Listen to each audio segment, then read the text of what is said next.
Allô tout le monde, j'espère que vous allez bien. Aujourd'hui, on se retrouve avec une nouvelle vidéo dans ma série Pédagogie Montessori. Et aujourd'hui, en fait, on parle du matériel Montessori et de qu'est-ce qui fait qu'un matériel est Montessori ou pas. Il y a beaucoup d'emphase sur le matériel dans les médias, dans les réseaux sociaux par exemple. Quand on pense à la pédagogie Montessori, souvent on va penser au matériel, puis aux jeux Montessori. Il suffit de voir dans les magasins pour jeux, ben maintenant il y a toute une section, des fois, de jeux Montessori. Dans les librairies, il y a toute une section de livres Montessori. Euh, la pédagogie Montessori, c'est bien plus que le matériel. En fait, j'oserais dire que la pédagogie Montessori, c'est vraiment une philosophie. Le matériel, c'est pas tant important que ça. Même si le matériel Montessori est quand même très spécifique et très pensé, mais on peut très bien faire de la pédagogie Montessori en n'ayant aucun matériel Montessori. Il n'y a pas besoin d'aller acheter des jouets Montessori, surtout, maintenant que c'est si populaire, puis c'est si répandu, on retrouve un peu de tout et n'importe quoi. Fait que je vais vous parler aujourd'hui de c'est quoi les critères qui font qu'un matériel est Montessori versus un autre. Puis justement, là, ça permet des fois une fois qu'on comprend un peu le principe, ben, ça permet de pas tomber dans des pièges de surachat et d'acheter du matériel Montessori, puis qu'en fait, c'est labellisé Montessori, mais ça l'est pas vraiment. Donc, déjà pour commencer, le matériel Montessori, c'est pour la plupart du matériel qui est sensoriel. Maria Montessori, elle disait vraiment que l'enfant, puis l'adulte en fait, pas tout le monde, mais l'enfant et beaucoup d'adultes, pour apprendre, on a besoin de manipuler, on a besoin de toucher, et il y a comme une connexion entre la main et le cerveau. Donc l'enfant découvre par la main, puis il découvre, on les voit, là, les tout petits, puis plus tard encore, ils découvrent par les sens, ils découvrent en mettant les choses à leur bouche, en manipulant, en tournant, en faisant, ils observent. C'est vraiment très très sensoriel. Des fois, c'est vraiment juste en touchant, mais tu sais, les sens, bon, il y a tous les sens là, fait que ça va être de sentir, ça va être de goûter, c'est vraiment de créer une expérience, plutôt que juste avoir un livre, apprendre, lire ce qu'ils disent dans le livre, puis apprendre comme ça. Puis ça vaut pour la toute petite enfance, la petite enfance, et même après pour le scolaire, le primaire, etc. Tous les concepts de mathématiques, par exemple, d'histoire géo, toutes ces choses qui sont très abstraites, eh bien, on les apprend avec du matériel qui est sensoriel, qui nous permet qui permet de visualiser vraiment les concepts, qui sont des concepts très abstraits. Zéro, qu'est-ce que ça veut dire zéro, 10, 1 million, ou de visualiser une carte, un pays sur une carte que tu peux pas manipuler, tu peux pas toucher les contours, mais c'est très abstrait. Donc l'enfant, il apprend en touchant, en manipulant, il apprend par l'expérimentation et par l'expérimentation indépendante et répétitive. Ça, c'est comme la définition, là, si on peut dire ça comme ça. Dans le fond, ce qu'ils aiment, on les voit, là, les enfants, quand ils aiment quelque chose, quand ils découvrent quelque chose, ils vont le faire, ils vont le faire, ils vont le faire, ils vont le faire. Des fois, ils vont le faire 10 fois, 50 fois, 100 fois quand on les interrompt pas. Et c'est parce qu'ils apprennent en le faisant, en fait, en répétant le mouvement, en répétant l'action. Puis en tant qu'adulte, en tout cas, moi, je suis comme ça, j'ai besoin de répéter, répéter, répéter. J'apprends pas les choses en une shot. Il y a des gens qui sont très chanceux je sais pas en fait si c'est vraiment une chance là, mais il y a des gens qui apprennent du premier coup les choses, mais moi il faut que je répète, il faut que je répète, il faut que je travaille pour arriver à maîtriser quelque chose. Et ben les enfants c'est la même chose. Puis on veut le faire de manière individuelle parce qu'en pédagogie Montessori, ce qu'on veut promouvoir c'est l'indépendance. Donc on veut que l'enfant il soit capable de faire par lui-même. C'est très enrichissant pour eux d'être capable. Fait que là, ça vient s'imbriquer là-dedans aussi. Le contrôle de l'erreur est justement quelque chose qui est assez spécifique, dans le sens où, vu qu'on veut que les enfants fassent l'activité sans nous, en fait, de manière la plus indépendante possible, les activités Montessori sont toujours pensées pour que l'enfant puisse contrôler par lui-même s'il a réussi ou pas.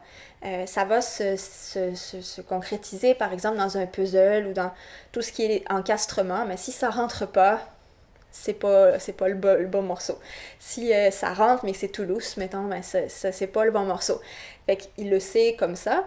Des fois, quand c'est des choses un petit peu plus avancées, ben il va y avoir un collant ou une petite marque au dos, par exemple, qui va dire que c'est avec des couleurs ou des formes, qui va dire, ok, c'est la bonne association, donc ça permet de corriger comme ça. Je pense notamment au genre de tube d'odeur ou de son, ben, des fois, pour pouvoir savoir si c'est les bons, il y a un petit stickers, un petit collant au fond du tube, là, ou de peu importe ce que c'est, de la boîte, et ça permet de contrôler l'erreur.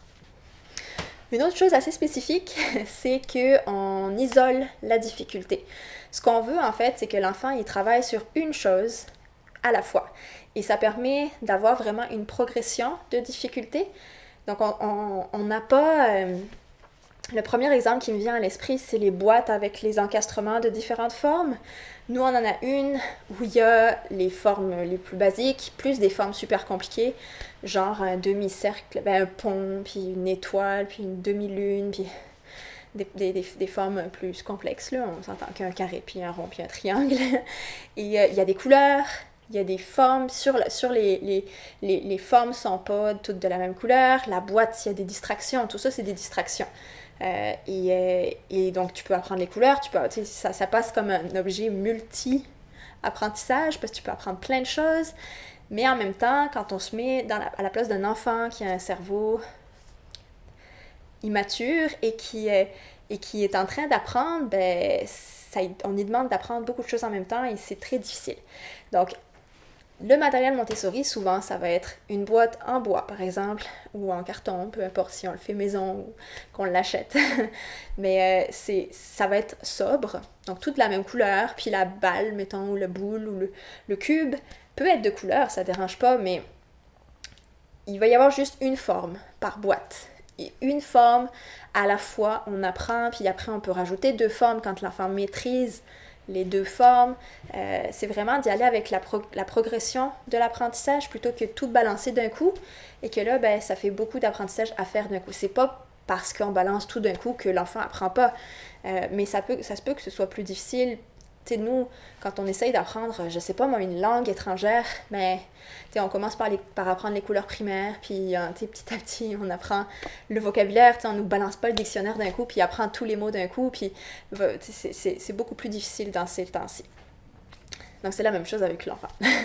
Je parlais des produits faits maison. Ça peut très bien être des produits faits maison, mais c'est vrai que quand on achète du matériel Montessori, il y a une grande importance de la qualité et la beauté du matériel.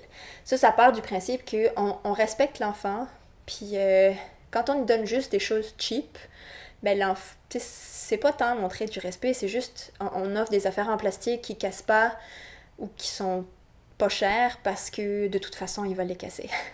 c'est pas... là, on veut y montrer à l'enfant qui est important, puis qui mérite le même respect que tout le monde. Fait que, pour nous, on essaye d'acheter des choses de qualité, des choses qui sont belles.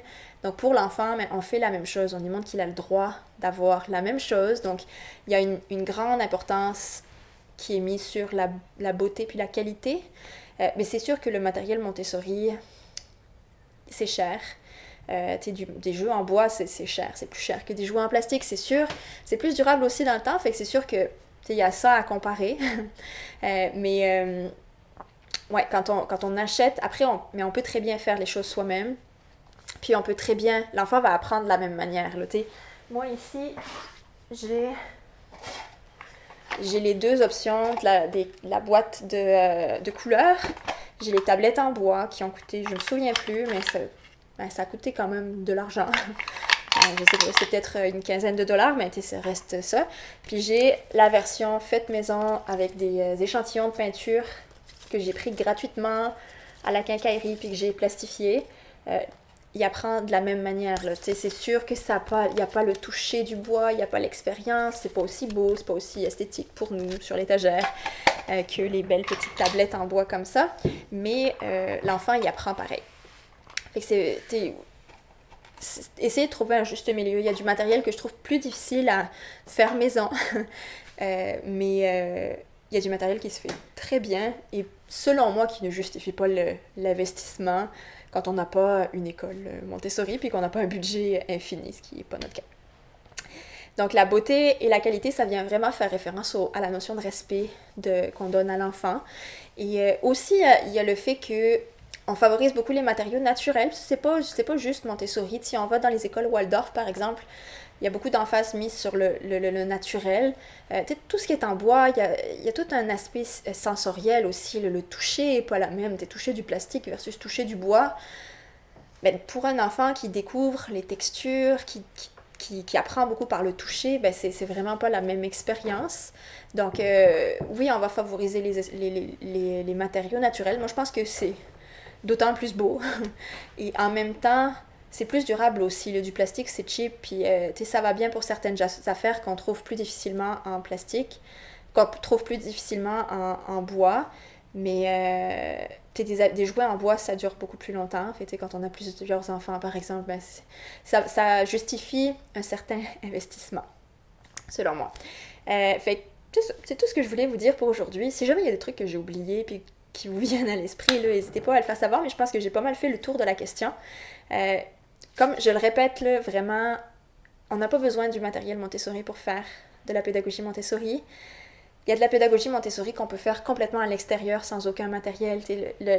Vraiment, ce qui est important, c'est la posture de l'adulte, le fait de respecter, de suivre l'enfant dans ses apprentissages, d'aménager l'environnement pour favoriser son autonomie, surtout à la maison. En fait, l'enfant, oui, dévissé, on peut très bien avoir des activités comme ça, qui est vendu dans les matériels, je pense, Montessori, mais qui n'en est pas parce que les couleurs sont différentes, donc on apprend, puis il y a des tailles différentes, il y a plusieurs choses sur le même jouet, mais moi j'ai juste sorti les bouts pour travailler le vissage et dévissage. En ce moment, Maëlle est bien là-dedans.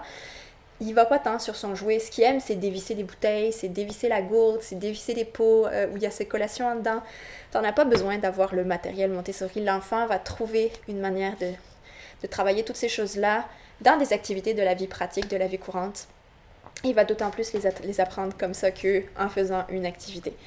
Mais au moins quand on en achète, ben, de pas tomber dans le panneau de la publicité mensongère. Je trouve que c'est important. Puis quand on fabrique du matériel pour des enfants plus vieux, pour apprendre les notions de mathématiques, par exemple, ben, le matériel mathématique est vraiment très pertinent, moi je trouve, là, pour apprendre les choses.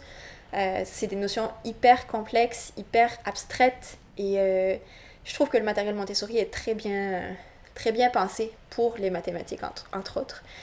Nous, on n'est pas encore rendu là du tout, mais c'est sûr que quand Maëlle va être rendue à commencer à apprendre les chiffres, par exemple, les nombres, tout ça, je vais vous en parler parce que je trouve que pour le coup, en mathématiques, c'est vraiment pertinent. C'est vraiment intéressant d'avoir ce matériel-là qui peut se faire à la maison, qui peut se faire maison très bien sans avoir à débourser 200 pièces dans un matériel, parce qu'évidemment, qui dit isolement de la difficulté, dit plus de matériel, parce que on a un matériel pour une chose, puis des fois on a plusieurs matériels pour la même chose, pour pouvoir diversifier les apprentissages, puis apprendre de différentes manières, parce que chaque enfant est différent. Donc, ça peut très bien se faire, beaucoup de matériel peut très bien se faire maison, et je vous en parlerai dans une autre vidéo quand Maëlle sera rendue là. Donc, c'est tout ce que je voulais vous dire pour aujourd'hui. J'espère que vous avez aimé cette vidéo.